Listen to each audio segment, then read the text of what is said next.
Sound is all around us. We hear it, feel it, and even see its effects. But what exactly is sound, and how do we capture and store it? Sound, in its simplest form, is vibration.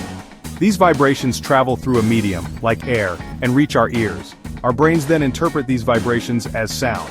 Analog sound is a continuous wave. Think of it like drawing a straight line on a piece of paper without lifting your pen. The line represents the continuous flow of sound. Digital sound, however, is not continuous. It is a series of snapshots, like taking multiple pictures of the line you drew earlier. Each picture represents a sample of the sound at a specific point in time. This fundamental difference between analog and digital is important to understand as we delve deeper into the world of digital audio. Analog sound is a faithful representation of the original sound wave, while digital sound is an approximation. However, don't be fooled into thinking that digital is inferior. As you'll soon discover, digital audio has revolutionized how we listen to and interact with sound.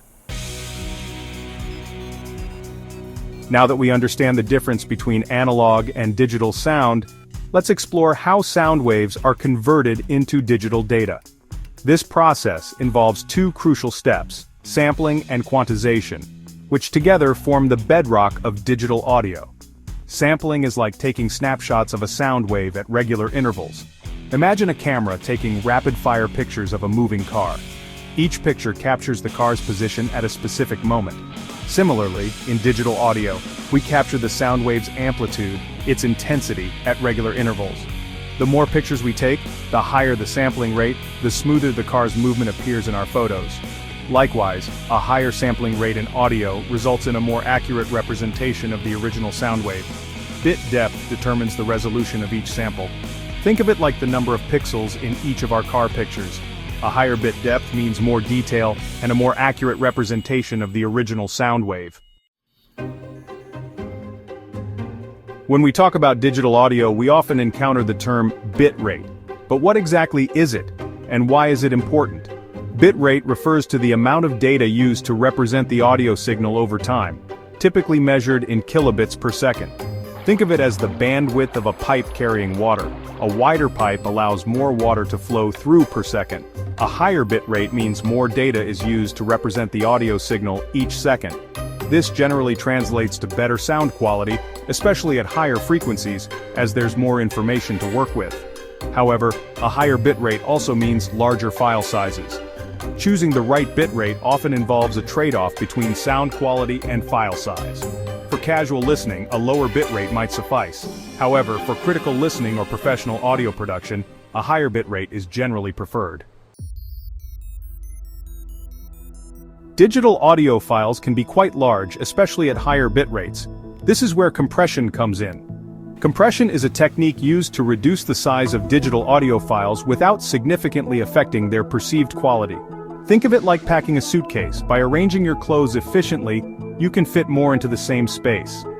There are two main types of compression, lossy and lossless. Lossy compression, as the name suggests, involves discarding some of the audio data to reduce file size. This data is typically less perceptible to the human ear, so the loss in quality is often minimal. Lossless compression, on the other hand, reduces file size without discarding any audio data. It achieves this by identifying and exploiting patterns in the audio data. Lossy compression is commonly used in formats like MP3, while lossless compression is used in formats like FLAC. Section 5. Lossless audio, keeping it real. Lossless audio compression is like a magician who can make a rabbit disappear from a hat and then bring it back unharmed. It shrinks the file size without sacrificing any audio information in the process.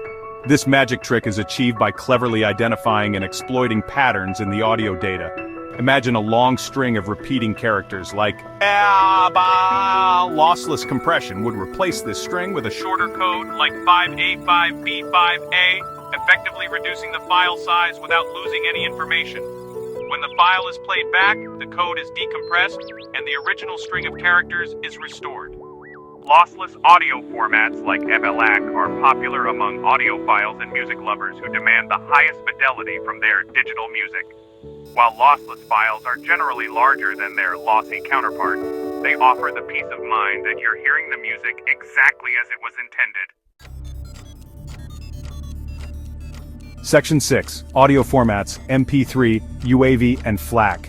In the digital audio landscape, a plethora of audio formats exists, each with its strengths and weaknesses. Let's take a look at three of the most popular formats: MP3, WAV, and FLAC.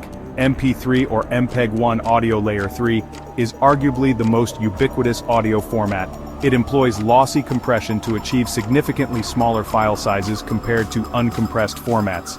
This made MP3 a game-changer in the early days of digital music distribution, as it allowed for the efficient storage and transfer of music files. WAV, or waveform audio file format, is an uncompressed audio format that stores audio data in raw, unadulterated form. This results in larger file sizes but ensures no loss in audio quality. WAV is commonly used for audio editing, mastering, and archival purposes where fidelity is paramount. FLAC, or Free Lossless Audio Codec, is a lossless audio format that compresses audio files without sacrificing any data. This makes FLAC a popular choice for audiophiles and music lovers who want the best of both worlds: high fidelity and manageable file sizes. Section 7. Digital audio advantages and disadvantages. The advent of digital audio has revolutionized how we consume and interact with music. It offers a plethora of advantages over its analog counterpart, but it's not without its drawbacks. Let's examine the pros and cons of digital audio.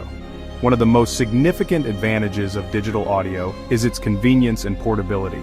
Digital music files can be stored on various devices, from smartphones to computers to dedicated music players, allowing us to access vast music libraries wherever we go. The ease with which digital music can be shared, streamed, and downloaded has also transformed the music industry. Another advantage of digital audio is its durability. Unlike analog recordings, which degrade over time with each playback, digital audio files remain pristine regardless of how many times they're played. This makes digital audio ideal for archival purposes, ensuring that our favorite recordings can be enjoyed by generations to come. However, digital audio is not without its critics. Some argue that it lacks the warmth and character of analog sound. This perceived difference in sound quality is often attributed to the sampling and quantization process, which, despite sophisticated algorithms, can introduce subtle distortions to the audio signal. Section 8. Analog audio advantages and disadvantages. Analog audio, despite the rise of its digital successor, still holds a special place in the hearts of many audiophiles and music lovers. Let's explore the advantages and disadvantages of analog audio. Many proponents of analog audio claim that it offers a warmer and fuller sound compared to digital audio. This perceived difference in sound quality is often attributed to the continuous nature of analog sound waves, which some argue are more faithful to the original sound than the discrete samples of digital audio. Another advantage of analog audio is its tangible nature. Vinyl records, for instance, offer a tactile experience that digital audio simply cannot replicate. The act of selecting a record, carefully placing it on the turntable, and gently dropping the needle is a ritual cherished by vinyl enthusiasts. However, analog audio has inherent limitations that make it less practical for everyday use. Analog recordings are susceptible to degradation over time.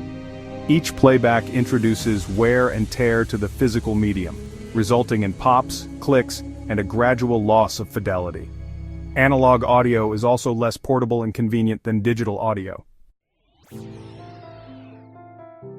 Section 9. Conclusion: the future of sound. As technology advances, the lines between analog and digital audio continue to blur. High-resolution audio formats are pushing the boundaries of digital audio fidelity, while innovative analog-to-digital converters are capturing every nuance of analog sound with astonishing accuracy. The future of sound is likely to be a hybrid one, where the convenience and durability of digital audio coexist with the warmth and character of analog sound. Ultimately, the choice between digital and analog audio is a matter of personal preference. There is no definitive answer to the question of which is better. What matters most is that we continue to explore and enjoy the world of sound in all its forms, from the gentle rustling of leaves to the soaring crescendos of a symphony orchestra.